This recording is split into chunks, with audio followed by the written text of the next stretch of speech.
Today I'm talking with a man who was a former player, coach, president of the association and major mover in the establishment of the Whyalla Basketball Association Stadium. Welcome, John Spooner. Thanks very much, Trevor. John, you came to Whyalla back in the early 70s. What was your impressions of Whyalla basketball at that time? Well, it was sort of like a little bit of a culture shock, the basketball-wise, Trev. I'd started off playing on a outside court, asphalt, poorly prepared surface and all the rest of it, and then went on to play at Forestville, Marion, Salisbury, St Clair, all indoor stadiums, and at that stage, state of the art. And when I came to Whyalla, it was back to those bitumen surfaces and all that. And my impression was, hey gee, the game is played hard and tough here. You didn't see much work in the air on layups and things like that. I saw some incredible players when I first came here, and they were multi-talented sports people. As in all country towns, people are good at cricket and tennis. They play footy for the local town and basketball. People like Johnny Moore, who was an exceptional sportsman. He had great physical attributes for running, for twisting, for turning, for passing, and he was an icon of the game. John Rumble was very similar as well. They controlled the game with their knowledge and their style of game, and I remember receiving a pass from John Littymore that was full court, straight to my hands for a layup, and thinking to myself, on a outside court, these are exceptional skills. It was great fun down at McBride Terrace. It was outside. We wore the extremes of weather. We had dusty nights and howling north winds. We had very cold temperatures in the winter time. We had rain on the court. We just kept on playing. And we had a fantastic time. We parked our cars around the courts. More often than not, there'd be a few beers in the boot there, and we would hide our drinking from Mr. Littymore, or we'd drive just down the road a little bit and have half a dozen cans after the game. It was a great atmosphere on the court, and it was a great atmosphere off the court as well. So how old were you at this stage? I was about 20, maybe 24 when I came, maybe a bit less. Maybe a bit less. I was married with 2 kids, and we're all involved in basketball, but I was just a young fella, maybe 23, 24. But as in all country towns, if you can play the local sport, you're welcomed into the fold straight away. I felt at home in Whyalla. I loved it. It was, the formative years of those my basketballing career. They were great formative years. The people I met, we had marvellous committees back in those days. I remember when I first came, the committee comprised Alan Castle, your father, there was Elaine Dunn, there was Bob Stringer, Val Robson, Mrs. Littymore, I think her name was Enid Littymore, Keith Lennon. And I remember Keith did a tremendous job. At that stage, he was the publicity officer. And you look at the casual approach to publicity by publicity officers these days. Keith was dedicated. He followed every aspect of our games, whether it be playing at McBride Terrace, the committee meetings. He put them into the press, and it was well covered by the Whyalla News in those days. But full credit to Keith, because it was an unsung hero type role. He stuck to his task for a long time, and I salute him for that. Yeah, very good. Okay, we'll talk a little bit about your coaching. You're involved with a few of the junior teams? Yes. Girls and boys? I started coaching. I coached Robinette's A-grade women to start with, and gee, they were a great bunch of people. You had Elaine again, and then you had, I remember Kerry Mackay, I remember Lynn Sivich, who else? Carolyn Watkins. The old memories playing tricks with me now. Caroline McKeechin, Ian Fitz, Yeah. Simmons, Finn's, I think. Yeah. I think it was. Boy, they were talented people, you know. They outgrew me as a coach, and they replaced me, and I didn't mind. And Michael Osborne took over as their coach, and he brought his wife along as well, Rose. They became a premier team, but I'm grateful that that was my first team to coach in Whyalla. Subsequently, I went on, I played for YMCA. I really enjoyed that. I had a minor effort in coaching a couple of those teams back then. My most memorable stint as a coach was with the under 16 and under 18 Whyalla girls. We had some success with the boys, both Mick Osborne and I took boys to Australian championships from Whyalla, and it was just felt that the girls were missing out, and I picked up the 16s and 18s. These were just a good group of girls, you know, because of lack of court time at the leisure centre. We would train at 6 o'clock in the morning.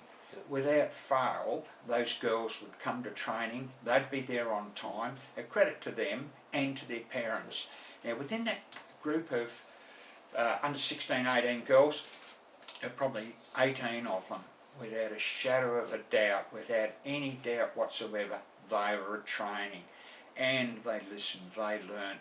We went on, probably our greatest moment in success was them winning the Easter tournament at the Morford Vale Stadium in 1977, down 18 at half time, and then the girls just got their game together and held Port Augusta scoreless and won by about 12 or 14 points in one of the most memorable games that I've coached in, and I'm pretty sure memorable for those girls too. I remember Anne Gale, who went on to become the Commissioner for Equal Opportunity in South Australia. I remember Jenny Cowan, I remember Roxanne Putty, Andrea Herman, Karen Kemp, who became Karen Sleep, and she was one of the greats of Whyalla Basketball. I remember Kim Rumble, and just dedicated, wholehearted, full of spirit. All those girls played significant senior careers. I remember, and I still get emotional about it, my last day coaching them, just before I was due to go and live in the eastern states. We had a session, and all of us were close to tears. And I couldn't face to say goodbye, so I set them a late routine, and I slipped out the side door. I started my car and drove away, and as I drove away, they all came running after me, waving, and it's the best memory. A close bond, isn't it? Yeah, it was the best memory I had of Whyalla Basketball. Excellent. Yeah. What can you tell us about some of the boys' teams that you're involved with Mick Osborne? You were the first SA Country teams were formed, or sorry, SA Country entered our first teams into a national championship in those times? Well, it happened. I was part of the Whyalla committee. In actual fact, I was president for some time, probably 2.5, 3 years. And in the mid-70s, the South Australian Country Basketball Council was formed, and I was present at meetings in the first year, as was Val Robson, and I wasn't there at the first meeting, but the whole idea was to be an umbrella group for country associations to provide an avenue to Australian championships for country kids. And so a lady called Beth Sell from Mount Gambier was the driver of that. She went to meetings of Basketball Australia, forced the issue to get recognition and status for SA country, and she achieved it. And the first year they sent to the championships just a Mount Gambier representative team. They had no time to organise one. And the next year it fell to me and Mike Osborne to set up and organise. Mike was a very good coach. He was dedicated, he had the knowledge, he knew what to do, he knew how to set up the coaching systems. My job was to gather the people, do the team administration, take Mike to country association. We drove all over South Australia. Sometimes we would leave on a Saturday morning, we would drive to a training at Murray Bridge. 3 people would turn up. That afternoon would be at Loxton. That evening would be at Berry. Nobody would turn up. The next day would be at Waikerie, and then come home through Clare. And in each of those we would have had a clinic inviting people to join in. 4 Whyalla boys were significant in their quest for a state Guernsey. They were Chris Cowan, Greg Balnaves, Ricky Chesson, Anthony Flanagan, and Peter Rumble. Thank you. Now I forgot Peter. Oh, he was a good court organiser, Peter Rumble. He was exceptional. So there were 5. And the next year Kim Borrett came along as well. So look, it was a major task doing that. We all should be indebted to Mick Osborne for his dedication in coaching those fellas. We went down to Adelaide most weekends and trained with players from other country towns.